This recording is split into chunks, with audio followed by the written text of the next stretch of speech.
Good morning friends. आइए हम एक लेटेस्ट जजमेंट लेते हैं, लैंडमार्क डिसीजन लेते हैं सुप्रीम कोर्ट का। बहुत इंपॉर्टेंट हमारा केस है। जो केस का नाम है वो है आपका, बहुत ही इंपॉर्टेंट केस है आपका, जिसे कहते हैं landmark decision of Supreme Court. और केस का नाम है Maneka Gandhi versus Union of India. Supreme Court का एक लैंडमार्क डिसीजन। इसके जो जजेस थे, 5 जजेस थे।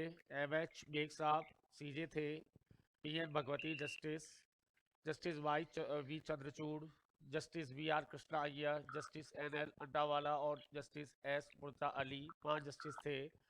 और जो इसका जजमेंट आया था वो 25 जनवरी 1978 को आया था।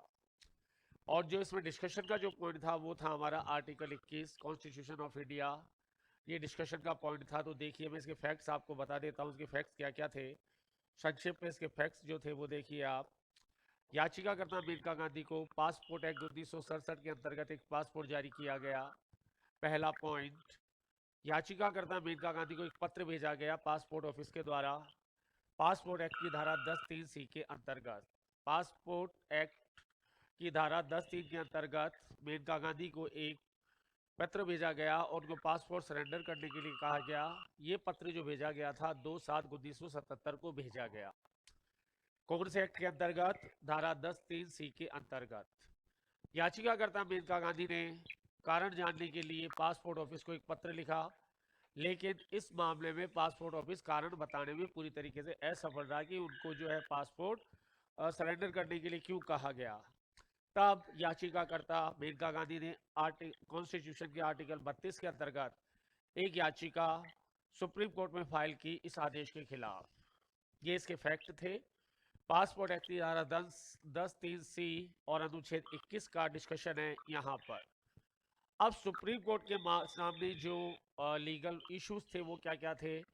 पहला लीगल इशू थे यात्रा करने का अधिकार, अनुच्छेद 21 के अंतर्गत व्यक्तिगत स्वतंत्रता के अंतर्गत आता है या नहीं। पहला जो पॉइंट था वो यही था कि यात्रा करने का अधिकार, विदेश जाने का अधिकार, यानी पासपोर्ट यूज करने का अधिकार अनुच्छेद 21 के अंतर्गत आता है या नहीं। ये पहला इशू था। दूसरा इशू था कि पासपोर्ट एक्ट 1967 की धारा 10(3)(c) है, जिसके अंतर्गत मेनका गांधी को याचिकाकर्ता को पासपोर्ट सरेंडर करने के लिए कहा गया। क्या वो अनुच्छेद 14, 19 या 21 का उल्लंघन करती है या नहीं। इस गोल्डन ट्राइंगल का उल्लंघन करती है या नहीं, जो अनुच्छेद का गोल्डन ट्राइंगल है 14, 19 और 21। तीसरा जो बिंदु था इसमें, पासपोर्ट ऑफिस का यह आदेश प्राकृतिक न्याय के सिद्धांतों का विरोध करता है या नहीं। नेचुरल जस्टिस का विरोध करता है या नहीं। क्या ये आदेश नेचुरल जस्टिस के खिलाफ था या उसको करोबरेट कर रहा था। और चौथा, कोई भी न्यायिक प्रक्रिया जो अनुच्छेद 21 का विरोध करती है वह मनमानी है या नहीं। कोई भी any legal process establish by law, वो यदि आर्टिकल 21 के विरोध में है तो क्या वो मनमानी है या नहीं। क्या पासपोर्ट ऑफिस का ये आदेश जो 10(3)(c) के अंतर्गत दिया गया, क्या ये मनमाना था, क्या ये आपका प्राकृतिक न्याय के सिद्धांतों के खिलाफ था या नहीं। यही कहानी है। तो आइए डिसीजन जो सुप्रीम कोर्ट ने दिया उसको देखिए आप। संक्षेप में देखिए इसको आप।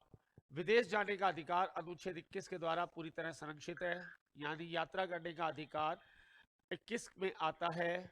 जीने के अधिकार में यात्रा करने का अधिकार भी है, संरक्षित है, प्रोटेक्टेड है।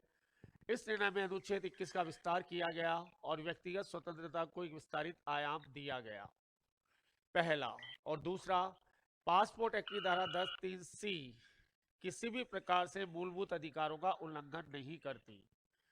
पासपोर्ट एक्ट की धारा 10(3)(c) किसी भी प्रकार फंडामेंटल राइट का विरोध नहीं करती है और ये असंवैधानिक नहीं है, अनकॉन्स्टिट्यूशनल नहीं है। मगर मगर बहुत इंपॉर्टेंट, जब देश की सुरक्षा को खतरा हो तो इस धारा को यूज किया जा सकता है। इस मामले में ऐसा कुछ भी नहीं था।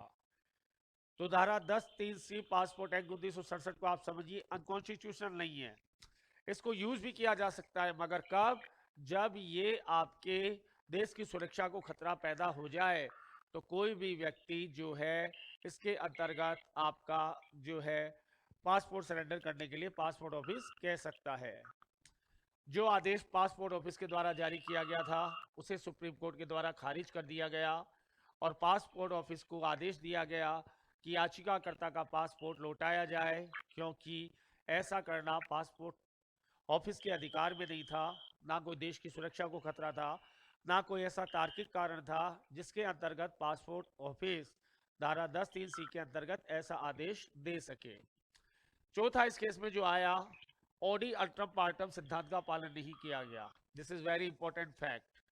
ओडी अल्ट्रम पार्टम सिद्धांत को फॉलो नहीं किया गया, यानी दूसरे पक्ष को नहीं सुना गया, दूसरे पक्ष को सुनवाई का मौका नहीं दिया गया। जो सिद्धांत कह रहेगा ओडी अल्ट्रम पार्टम के सिद्धांत का पालन नहीं किया गया, अर्थात दूसरे पक्ष को पूरी तरह नहीं सुना गया।